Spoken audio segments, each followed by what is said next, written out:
لا حول ولا قوة الا باللہ العلی العظیم حسبنا اللہ ونعم الوکیل نعم المولا ونعم النصیر اعوذ باللہ من الشیطان اللعین الرجیم بسم اللہ الرحمن الرحیم حمدا لک یا ذا الجود والاحسان والفضل والطول والامتنان وصلاة وسلاما على من لا ينطق عن الهوى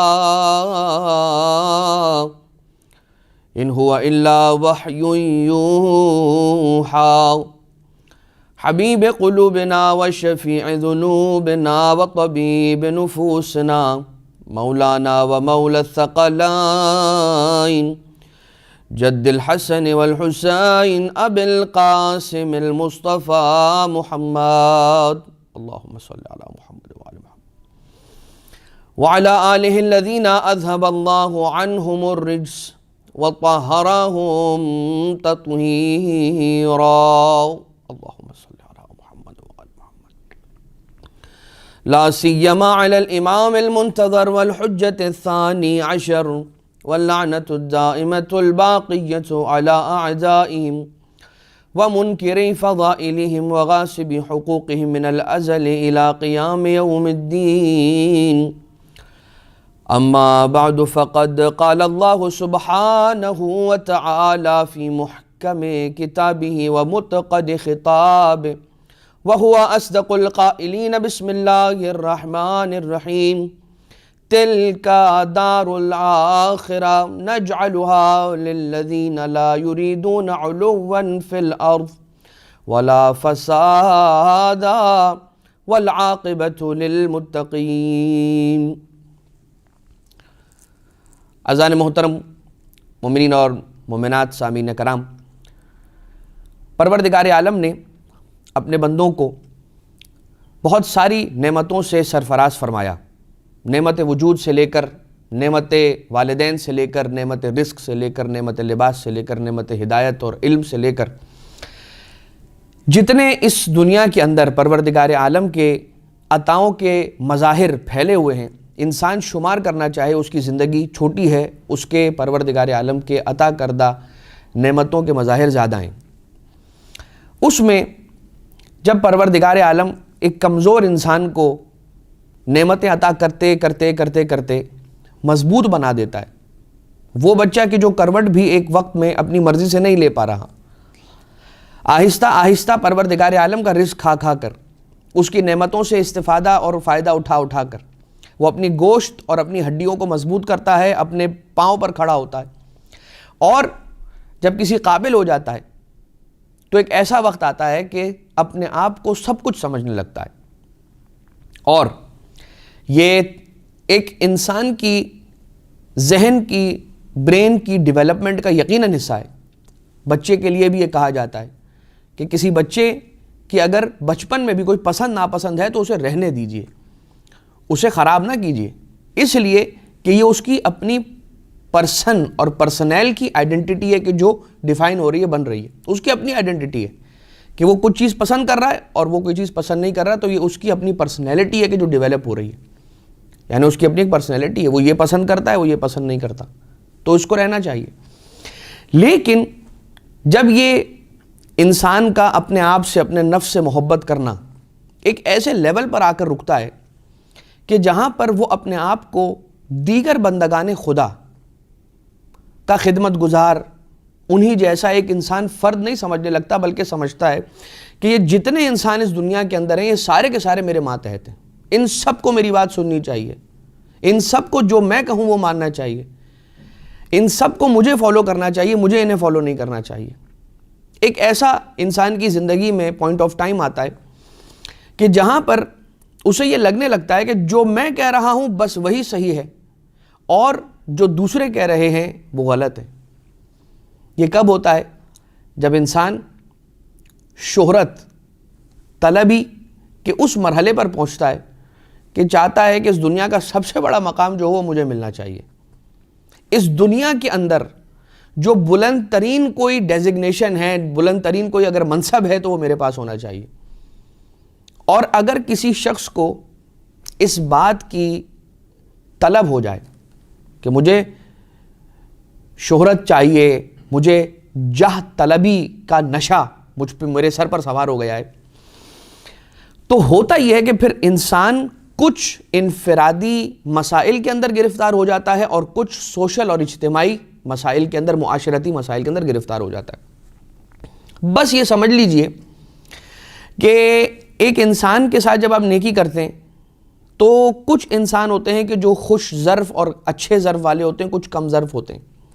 اللہ کا کرم اپنے ہر بندے پر ہے، مگر کچھ ایسے کم ظرف افراد ہوتے ہیں کہ جن کی آنکھوں پر پروردگار عالم کی نعمتوں کی وجہ سے پٹی پڑ جاتی ہے، ان کی آنکھیں کھلتی نہیں ہیں کہ میں اس منعم کو تلاش کروں، اس حقیقی نعمت دینے والے رب الارباب کو ڈھونڈ کر اس کی بارگاہ میں سجدہ ریز ہو جاؤں اور اپنے آپ کو اس کی بارگاہ کا ایک چھوٹا سا حقیر خادم قرار دے دوں، تو پھر کیا ہوگا کہ وہ بارگاہ الہی کے اندر سجدہ ریز ہو جائے گا، پھر وہ مخلوقات خداوندی کے سامنے بھی جھک جائے گا، حلم اور بردباری کے ساتھ ان کے ساتھ پیش آئے گا۔ یہ نہیں سوچے گا کہ یہ میری طرح کے انسان ہے، یہ سوچے گا کہ وہ جو میرا رب ہے، رب الارباب، جس نے مجھے خلق کیا ہے، اسی کی یہ بھی مخلوقات ہیں، لہٰذا اگر میں پروردگار عالم کا مرہون منت ہوں تو ان کا بھی مجھے خادم ہونا چاہیے۔ اب میں آپ چھوٹی سی یہاں پر یہ جو ایک مقدمے کے طور پر ہم نے آپ کی خدمت میں بات عرض کی، کیا ہمارا موضوع ہے، کس موضوع پر، کس ٹاپک پر بات ہونے والی ہے؟ موضوع یہ ہے کہ انسان کو شہرت طلب کرنی ہے، نہیں کرنی ہے، کتنی ہونی چاہیے انسان کے اندر۔ آج کل کا جو دور ہے ہمارا سوشل میڈیا کا دور ہے اور ڈیجیٹل دور ہے۔ اس دور کے اندر آپ دیکھ لیجئے ہر اگلا بندہ یہ چاہتا ہے کہ میرے لائکس بڑھ جائیں، میری فالوئنگ بڑھ جائے، میرا پیج سب سے اوپر آ جائے۔ اچھا، اب اس کے اندر کوئی تفریق نہیں رہی، جتنے بھی دنیا کے شعبے ہیں سارے کے سارے کمرشل شعبے ہوں، نان کمرشل شعبے ہوں اور ریلیجس شعبے بھی اگر ہوں تو ان کا بھی اس کے اندر اب عمل دخل شروع ہو گیا، پرسنل ہوں، انڈیویجولز ہوں یا گروپ ہو۔ آپ دیکھتے چلے جائیے، اگر ایک بندہ ہے، ایک شخص ہے، جس طرح سے کہ میرا ایک اگر پیج ہے تو اب میں پوری کوشش کروں گا کہ مجھے کس طرح سے اس کو بوسٹ کر کے اوپر لے کر آنا ہے۔ بہت ساری چیزیں ہوتی ہیں۔ اب اس میں کیسا ہے، اب اگر ہم اس کی بات کریں گے تو یہاں پر رک کر ایک چھوٹا سا ود دی بریکٹس ایک بات کر کے میں آگے نکل جاؤں تاکہ ہم دو چیزوں کو مکس نہ کریں۔ اگر ریلیجس لیول پہ کوئی چیز ہو رہی ہے تو یقیناً اس کی نیت یہ ہے کہ میرا پیغام زیادہ سے زیادہ لوگوں تک پہنچے، حق کی بات زیادہ سے زیادہ لوگوں کے کانوں تک پہنچے اور جو پروردگار عالم کا پیغام ہے وہ لوگوں تک پہنچ جائے۔ مگر جو شہرت طلبی اور مقام اور جاہ اور منصب کی انسان کو لالچ اور اس کی ایک تڑپ ہوتی ہے، یہ وہ چیز ہے کہ جس کے اندر انسان کے اندر جو سب سے پہلی چیز پیدا ہوتی ہے وہ ہے نفاق، وہ ہے جھوٹ، وہ ہے دھوکہ دہی، وہ ہے دروغ گوئی یعنی کہ جھوٹ بولنا، مکر و فریب۔ قرآن کریم کی آیت ہے جس کے اندر رب ذوالجلال ارشاد فرما رہا ہے، بسم اللہ الرحمن الرحیم، تلک الدار الاخرہ، وہ جو آخرت کا مقام ہے، وہ جو آخرت کی نعمتیں ہیں، وہ جو دار الاخرہ ہے، نجعلھا للذین لا یریدون علوا فی الارض ولا فسادا فی الارض، کہ یہ جو آخرت کا مقام ہے نا، یہ جو آخرت کا گھر ہے، یہ آخرت کا گھر ہم نے رکھا ہے، قرار دے دیا ہے، نام کر دیا ہے، اپروو کر دیا ہے ان لوگوں کے لیے کہ جو زمین پر علو نہیں چاہتے۔ علو بلندی، بلندی کا مطلب کیا ہے؟ بلندی کا مطلب یہ ہے کہ ہم نہیں کہتے کچھ لوگوں کو کہ یہ تو بڑے ڈاؤن ٹو ارتھ ہیں۔ ڈاؤن ٹو ارتھ کا مطلب کیا ہوتا ہے؟ انکساری، تواضع، حلم، بردباری، پولائٹنس، کامنس۔ اس کا الٹ کیا ہے؟ تواضع نہیں، تکبر، بلندی۔ میں اس کے ساتھ بیٹھ کر کھانا نہیں کھاؤں گا بھائی، تو دونوں میں ہم دونوں میں فرق ہے، اس کا لیول دیکھو، میرا لیول دیکھو، نعوذ باللہ من ذالک۔ جبکہ رسالت مآب مولا کائنات ائمہ اطہار علیہ السلام صحرا کے اندر ایک دائرہ بنا ہوا ہے اور رسالت مآب اپنے اصحاب کے ساتھ بیٹھ کر سفر پر ہیں، کسی راستے پر ہیں، وہاں بیٹھ کر رسالت مآب غذا تناول فرما رہے ہیں۔ ایک شخص قریب سے گزرا، رک کر رسالت مآب کو تلاش کرتے کرتے آ کے رکا، اس دائرے کے وہ جو سرکل بنا کے رسالت مآب اس سرکل کے اندر بیٹھ کر ان کے اصحاب کے ساتھ غذا تناول فرما رہے ہیں۔ آنے والے شخص نے رک کر سوال کیا کہ تم میں سے کون ہے کہ جو محمد مصطفیٰ ہے؟ رحمت للعالمین مدینہ آنے کے بعد تو مسلمانوں کی ریاست کے علم بردار، مگر آنے والا پہچان نہیں پا رہا کہ یہ جو سارے بیٹھے ہیں محمد مصطفیٰ صلی اللہ علیہ وآلہ وسلم کون ہے؟ اب آ جائیے پروردگار عالم کیا ارشاد فرمائے، لا یریدون علوا فی الارض ولا فسادا والعاقبۃ للمتقین، نہ وہ بلندی چاہتے ہیں نہ فساد چاہتے ہیں۔ ارے بھائی بلندی اور فساد، یعنی کہ فساد کو عطف کیا ہے بلندی پر، علو پر، یعنی قرآن کریم کی آیت ایک ایک لفظ، ایک ایک حرکت، ایک ایک سکونت میں حکمت ہے۔ یہاں پر پروردگار عالم نے لا یریدون علوا کے بعد فسادن کیوں لفظ استعمال کیا؟ کوئی اور لفظ آ جاتا، تکبر کا لفظ آ جاتا، نہیں۔ اس کے معنی یہ ہوئے کہ اگر فساد علو کے اوپر یعنی کہ بلندی کے اوپر، جاہ طلبی کے اوپر عطف ہو رہا ہے تو اس کے معنی یہ ہے کہ اس کا ڈائریکٹلی پروپورشنل ہونا ثابت ہے جاہ طلبی کے ساتھ۔ کس کا؟ فساد کا۔ مطلب جب انسان شہرت طلبی اور مقام اور جاہ اور منصب کی پیچھے دوڑ رہا ہوتا ہے آنکھیں بند کر کے، اور اگر وہ اس کو پا لے تو پھر کیا ہونا لازمی ہے؟ کیا چیز ہے which is bound to happen جاہ طلبی کے بعد، مقام منصب کے بعد؟ فساد۔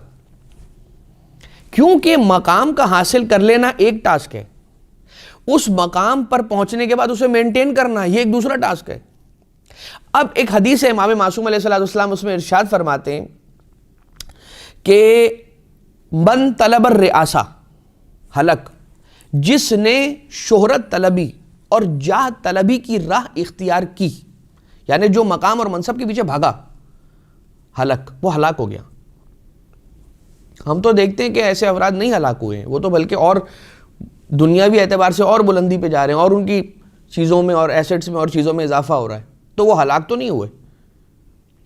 ہلاکت کون سی والی ہلاکت ہے؟ ان کی خودی کی ہلاکت، ان کی اپنی پرسنالٹی کی ہلاکت، ان کی اپنی مرضی کی ہلاکت، ان کی اپنی چاہ کی ہلاکت۔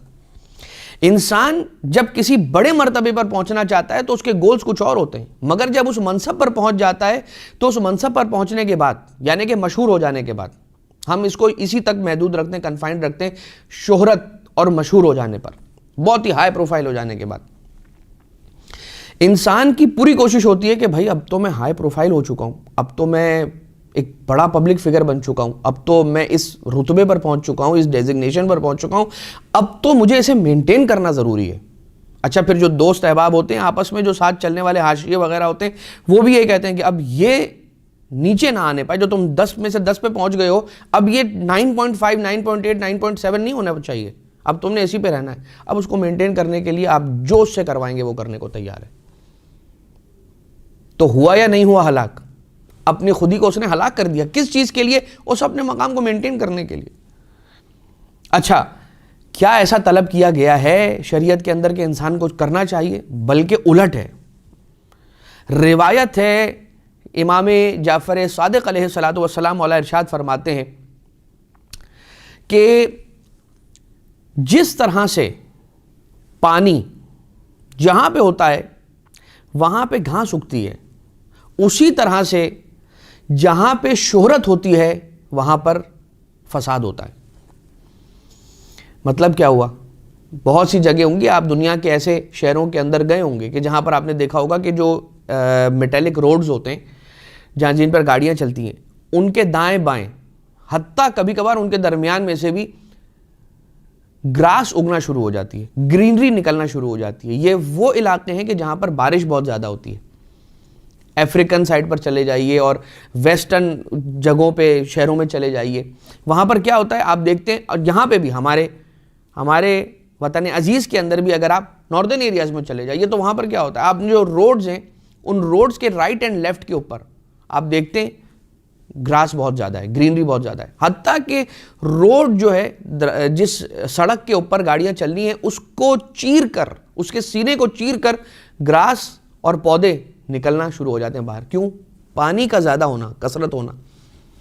مطلب کیا ہوا؟ مطلب یہ ہوا کہ جہاں پر پانی ہوگا وہاں پر چاہتے نہ چاہتے چاہتے نہ چاہتے گراس اگ جائے گی، ینبتو نکل آتی ہے، ینبتو کا مطلب کاشتکاری نہیں ہے، پھوٹ پڑنا، خود نکل آنا، آپ کی مرضی کو نہیں دیکھا جائے گا کہ آپ نے بیج ڈالا تو نکلے گا، نہیں، جہاں پانی پڑے گا وہاں سے گرینری اور ویڈز اور گراس نکل آئے گی۔ اس کا مطلب کیا ہوا کہ اپنے آپ کو جاہ طلبی سے، زیادہ شہرت سے بچاؤ، اس لیے کہ زیادہ شہرت تمہیں اس کی چمک اپنی جانب کھینچے گی تو صحیح، لیکن ایک مرتبہ اگر تم نے اس شہرت کی طرف لپک کر اسے حاصل کر لیا تو پھر یاد رکھنا انسان کی طرف نفاق، منافقت، ہپوکریسی، فساد، جھوٹ، فریب، دروغگوئی، یہ سب کچھ آ جائے گا۔ اب آ جائیے کیا تھا کہ جس کی وجہ سے انبیاء کرام علیہم السلام کو زہر دیے گئے، قتل کیا گیا، ان پر تلواریں چلائی گئیں، انہیں ستایا گیا، کیوں؟ یعنی کہ آپ مجھے یہ بتائیے، فرعون نے انبیاء کو یا حضرت موسیٰ علیہ السلام کو فرعون نے کیوں اتنا ستایا؟ بعد میں، پہلے تو پالا، لیکن جب وہ پالنے کی سٹیج سے گزر رہا تھا تو کیا کر رہا تھا؟ بچوں کو قتل کر رہا تھا، چھوٹے چھوٹے بچوں پر، یعنی 60,000 سے زیادہ بچوں کے گلوں پر چھریاں چلائی ہیں، ان کو ذبح کر دیا ناحق، کیوں؟ یہ جو میرا مقام ہے، منصب ہے، نہ چھن جائے، یہ جو میری شہرت ہے یہ کم نہ ہو جائے، یہ جو مجھے لوگ اپنا بڑا مانتے ہیں یہ ہمیشہ مانتے رہیں، چاہے مجھے اس کے لیے لوگوں کو، بچوں کو، بے گناہ معصوم بچوں کو قتل بھی کیوں نہ کرنا پڑے۔ اچھا، اب آ جائیے نمرود، یعنی کہ علماء کرام نے اپنی کتابوں کے اندر اس طرح سے لکھے، قافیے ملائے ہیں، فرعون ملعون، شداد نامراد اور نمرود مردود، اس طرح سے قافیے ملائے۔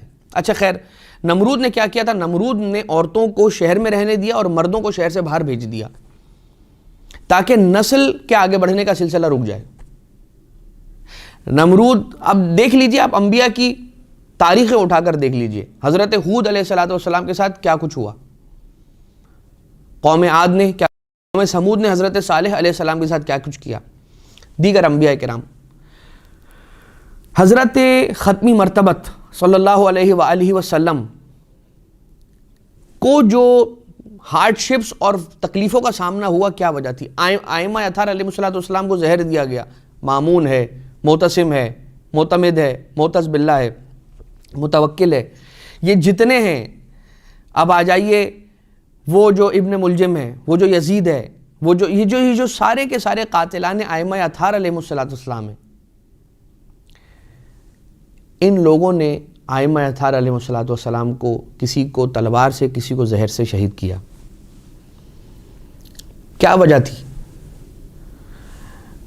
یہاں تک کہ ساتویں امام علیہ السلام اگر زندان کے اندر ہیں، قید کر دیا نا، ختم ہو گئی بات، موسیٰ کاظم علیہ السلام ہے ہی نہیں آپ کے درمیان، وہ جو زندان میں ہیں، لیکن جو ان کی ہدایت کے نور کی کرنیں ہیں کہ جو زندان سے بھی پھیل رہی ہیں، وہ افیکٹ کر رہی ہیں ہارون کے اس مقام اور منصب کے لیے کہ جو ایک شخص قتل کرنے کے لیے ساتویں امام علیہ السلام کو جا رہا ہے، وہ بھی واپس آ کے کہہ رہا ہے کہ بھائی میں نہیں قتل کر سکتا، اب تم کسی اور بندے کو بھیج دو۔ کیوں؟ کہ وہ تو تمہارے لیے اور اس امت کے لیے، سب کے لیے دعا مانگ رہے ہیں، دعا طلب کر رہے ہیں، وہ تو پہلے ہی مر چکا ہے۔ اب آ جائیے مقام اور منصب اور جاہ طلبی انسان سے کیا کچھ نہیں کرواتی۔ شداد نے، یہ کون سے نبی کے دور میں ہے شداد؟ حضرت ہود علیہ السلام اور قوم عاد اولا اور عاد ثانیہ۔ تو عاد اولا سے یہ ان کا تعلق ہے، اس کا تعلق ہے شداد کا۔ شداد نے جو انبیاء آئے یا جو نبی آئے، ان کی تبلیغ کو فیل کرنے کے لیے سارے کے سارے جتن کر لیے، محنتیں کر کے، اور لوگوں کو مخالف کیا انبیاء کے، اور ان کو ایک طرف کونے پہ کر دیا اور ہٹا دیا اپنے راستے سے۔ اس کے بعد لوگوں کو گمراہ کرنے کے لیے جھوٹ کا سہارا لے کر، یہ کہنے کے لیے اور یہ بات ثابت کرنے کے لیے کہ میں ہی اس کائنات کا سب سے بڑا حاکم ہوں، اس نے یہ طے کیا کہ اب ہم ایک جنت تعمیر کریں گے اسی دنیا کے اندر، اور وہ جنت بناؤں گا میں۔ کیوں؟ کیونکہ میں ربکم الاعلی ہوں۔ سارے کے سارے شہر کو لگا دیا گیا. 100 ایکسپرٹس تھے اس دور کے, جتنے بڑے عالم, سول انجینئرز کہہ لیجئے, ماہرین کہہ لیجئے, ایکسپرٹس کہہ لیجئے, 100 ایسے ایکسپرٹس کو جمع کیا گیا, اور یعنی 100 میں سے ہر ایک کو 1000 مزدور اور معمار عطا کیے گئے. ٹھیک ہے, اور ان لوگوں کو ایک بہت بڑی زمین, بہت بڑا ایریا دیا گیا کہ اس کو تعمیر کر کے اسے جنت نظیر بنانا ہے. جتنے آس پاس کے بادشاہ اور رؤسا تھے, سب سے کہا گیا کہ آپ کے پاس جتنا سونا چاندی ہمیں دیجیے, ہم خریدنے کو تیار ہیں. سونا چاندی آیا, اینٹیں, سونے اور چاندی کی اینٹیں بنی, سڑکیں زعفران اور کستوری کو ملا کر سڑکیں بنائی گئی, درمیان میں سڑکیں. اب اس کا جو تفسیر کے اندر اور روایتوں کے اندر جو اس کا خاکہ ہے, شداد کی جنت کا جو خاکہ ہے وہ کیا ہے؟ درمیان میں روڈ ہے, درمیان میں سڑک ہے, دائیں اور بائیں جانب گھر ہیں. یہ پوری کی پوری جنت یا پورا کا پورا شہر, جس کا نام قرآن کریم کے سورہ فجر کے اندر ارم ذات العماد, ارم اس کا نام ہے, ارم ذات العماد. ذات العماد کون؟ اس قوم کے لوگوں کو ذات العماد کہا جاتا تھا. ذات العماد مطلب بہت لمبے قداور لوگ. تو قداور لوگ تھے تو کیا کرتے تھے بھائی, ایک بڑی چٹان کا پیس اٹھا کر کسی قبیلے پر پھینک دیتے تھے, وہ قبیلہ پورا ختم ہو جاتا تھا. ایسے لمبے لمبے قداور اور طاقت والے لوگ, ان کے لیے 3 منزلہ یہ گھر بنائے گئے. سڑک کے دائیں بائیں کونوں پر, سڑک کے درمیان میں پھلوں کے, تازہ پھلوں کے درخت, دائیں بائیں کونوں پر چاندی کی پائپ لائنز کہ جن سے پانی گھروں میں جاتا ہے, اور کونوں پر چلنے والا کینال, اس کینال کے اندر تازہ پانی, دودھ اور شہد کی نہریں یہ بہائی ہوئی ہیں. اب یہ جو بیچ کے اندر سڑک ہے, دونوں جانب گھر ہیں, اس کے چاروں طرف دائرہ بنا کے ایک قلعے کی دیوار جیسی ہوتی ویسی موٹی سی دیوار بنائی گئی, اور اس دیوار کے ساتھ ساتھ بھی گھر تعمیر کرائے گئے چاروں طرف. تو اب یہ سائیڈوں پر سرکولر گھر ہو گئے, اور درمیان میں سڑک کے رائٹ لیفٹ پر بھی گھر بنے ہوئے. اور ہوا کیا, جب اس نے طے کیا دن اور ٹائم اینڈ پلیس طے کیا کہ بھائی ہم ٹائم اور ڈیٹ اینڈ ٹائم طے کیا, کہ دن اور وقت طے کیا ہے ہم نے, آج اس کا افتتاح کرنا ہے اور اس کے اندر داخل ہونا ہے. تو جب یہ چلے ہیں, دروازے پر پہنچا ہے اور اس کا دم نکل گیا. یہ اپنی جنت اپنی نگاہوں سے دیکھ نہیں پایا. شہرت طلبی, جاہ طلبی, انسان کا اپنے آپ کو سب سے بڑا سمجھنا اپنی ہی ہلاکت کا سبب بن جاتا ہے. وہ ہلاکت جو خودی کی ہلاکت, پرسنالٹی کی ہلاکت, وہ تو ہے ہی ہے. یہ مثال امام علیہ الصلوۃ والسلام کی اس حدیث کا ظاہری مطلب بھی لیں تو وہ ظاہری مطلب بھی اس کے اندر موجود ہے کہ وہ ہلاک ہو گیا بالآخر. شداد کو ملا کیا؟ اب آ جائیے, یہ جو جاہ طلبی, میں جاہ طلبی اس لیے عرض کر رہا ہوں کہ میں بہت جنرل بات کرنا چاہ رہا ہوں, اس لیے کہ نہ کسی کو خاص نشانہ بنانے کے لیے نہیں. انسان اپنے آپ کو جتنا ہو سکے لو پروفائل رکھے, منکسر المزاج رکھے, تواضع کے ساتھ رکھے. جب کسی سے ملے تو ایسا لگے سامنے والے کو کہ یہ ایسا شخص ہے جس کے ساتھ بیٹھنے کا دل چاہ رہا ہے, اتنا اچھا اس کا اخلاق ہے, اتنی جھک کر یہ سلام کرتا ہے, بات کرتا ہے, اتنی محبت دیتا ہے. جب انسان اپنے آپ کو سب کچھ سمجھنے لگتا ہے, جب شہرت طلبی اور جاہ طلبی کی طرف جاتا ہے, تو یہ چیزیں اس میں سے ختم ہو جاتی ہیں, اس لیے کہ وہ اپنے آپ کو کسی اور سے افضل سمجھتا ہے. اچھا, میں ایک مثال اور پیش کرنا چاہتا ہوں آپ کی خدمت میں. پسر سعد, پسر سعد کون؟ جو قاتل امام حسین علیہ السلام ہے. مولا امام سید الشہداء علیہ السلام نے بلایا, اور غالباً 9 محرم کو رات میں یہ مکالمہ ہوا ہے آقا و مولا ابا عبداللہ علیہ السلام کے درمیان اور پسر سعد کے درمیان. مولا کہتے ہیں کہ تو کیوں قتل کرنا چاہتا ہے؟ مولا نے مکہ سے لے کر کربلا تک, مدینہ سے لے کر کربلا تک, مولا نے مدینہ منورہ سے جو کوچ فرمایا ہے, مدینہ سے مولا جو تشریف لے کر چلے ہیں, کربلا تو پہنچے ہیں. عاشور کے دن تک مولا نے تقریباً 34 سرمنز, 34 خطبے ارشاد فرمائے, اور ان خطبوں کے اندر مولا تربیت فرمائے جا رہے ہیں, بتائے جا رہے ہیں, اصول دیے جا رہے ہیں, اپنے نانا کے دین کی ترویج خطبوں کے ذریعے سے کیے جا رہے ہیں. پسر سعد سے مولا نے پوچھا کہ تو مجھے کیوں قتل کرنا چاہتا ہے؟ کیا تو نے نہیں دیکھا کہ میں اپنے نانا کی پشت پر کیسے کھیلتا تھا، ان کی زلفوں سے مجھے نانا کیسے کھلاتے تھے، اپنی زبان اپنے دہن میں نوالا رکھ کر چباتے تھے اور تیار کر کے نوالا میرے دہن میں رکھتے تھے۔ کیا تو نے میرا بچپن نہیں دیکھا؟ کیا تو نے میرا نانا سے جو تعلق ہے وہ نہیں دیکھا؟ کیا تو ہمارے مقام کو نہیں جانتا؟ کہا میں سب جانتا ہوں۔ پھر کیوں قتل کرنے کے در پہ؟ تو نہیں جانتا کہ میرے قتل سے میرے خون سے اگر ہاتھ رنگین کر لے گا تو قیامت میں رسالت میں آپ کو کیا چہرہ دکھائے گا؟ کہا یہ بھی جانتا ہوں۔ تو پھر کیا چاہیے؟ کہا میں کیا کروں، میرے بچپن کا خواب ہے رہ کی حکومت، وہ مجھے مل جائے، مجھے وہ چاہیے، میں کیا کر سکتا ہوں، میں مجبور ہوں۔ بڑا حوصلہ چاہیے یہ جملہ بولنے کے لیے۔ سب کچھ جاننے کے بعد بھی یہ جملہ بولنا، اس کے معنی یہ ہے کہ اگر کوئی جانتا ہے کہ یہ ابا عبداللہ ہیں، یہ امام ہیں، یہ معصوم ہیں، اور رسول کے ساتھ کھیلتا ہوا دیکھا ہے، تب بھی اس کی نجات یقینی ہوگی، یہ نہیں کہا جا سکتا، یہ نہیں کہا جائے گا کہ میں تو امام حسین کے بچپن کا ساتھی ہوں، میں تو امام حسین السلام کے ساتھ کھیل کے بڑا ہوا ہوں، میں تو رسول کا زمانہ دیکھا ہے۔ اگر انسان کے خود کے اندر وہ صلاحیت اور قابلیت نہیں ہے تو انسان نجات نہیں حاصل کرے گا۔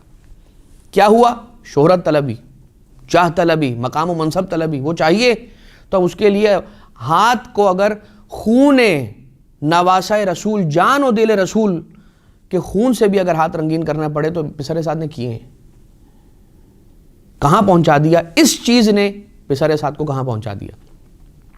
اس کے برعکس آ جائیے، ہارون الرشید کے بہت ساری اولادیں ہوں گی، ایک ایسا بیٹا تھا کہ جو اپنے باپ کے ساتھ نہیں رہتا تھا۔ ہارون الرشید کی بات کر رہا ہوں کہ یخرج المیت من الحی و یخرج الحی من المیت، زندہ سے مردوں کو نکالتا ہے، مردوں سے زندہ کو نکالتا ہے۔ مردہ ہارون، اس سے نکالا ایک زندہ، کیا زندہ؟ بیٹا سالم فطرت رکھنے والا، اپنے باپ کے ساتھ نہیں رہتا تھا۔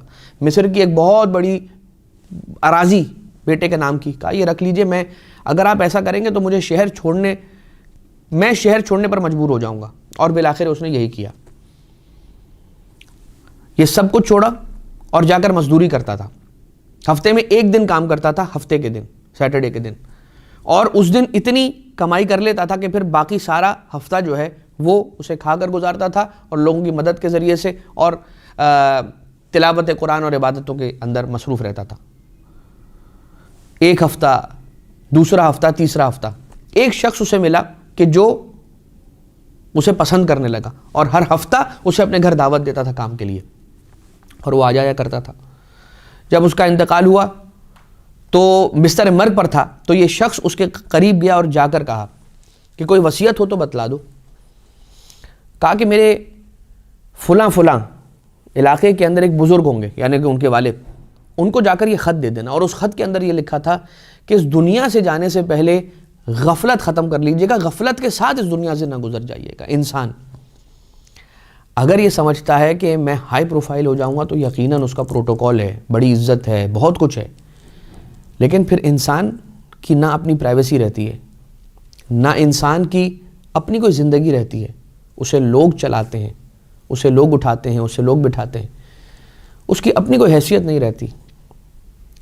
اس دنیا کے اندر اور جو حالات ہیں، جتنا انسان کے لیے ممکن ہو اپنے آپ کو منکسر المزاج، تواضع، انکساری کے ساتھ رکھے، تاکہ کہیں ایسا نہ ہو کہ بڑے مقام پر آنا انسان سے ایسے غلط کام کروا دے کہ جو دین کے لیے نقصان کا باعث ہو، انسانیت کے لیے نقصان کا باعث ہو، معاشرے کے لیے، سوسائٹی کے لیے نقصان کا باعث ہو، اور پھر پروردگار عالم کی ناخوشی اور ناراضگی کا باعث بنے۔ اس دعا کے ساتھ کہ پروردگار ہم سب کو اپنے مزاج کے اندر نرمی اور تواضع اور انکساری پیدا کرنے کی توفیق عنایت فرمائے، اور جو خیر اس دنیا کے اندر پروردگار عالم نے رکھا ہے وہ ہمارے شامل حال فرمائے، اور جو بدی ہے، جو برائی ہے، اسے ہم اہل بیت اطہار کے چاہنے ماننے والوں سے دور فرمائے۔ وما علینا الا البلاغ المبین۔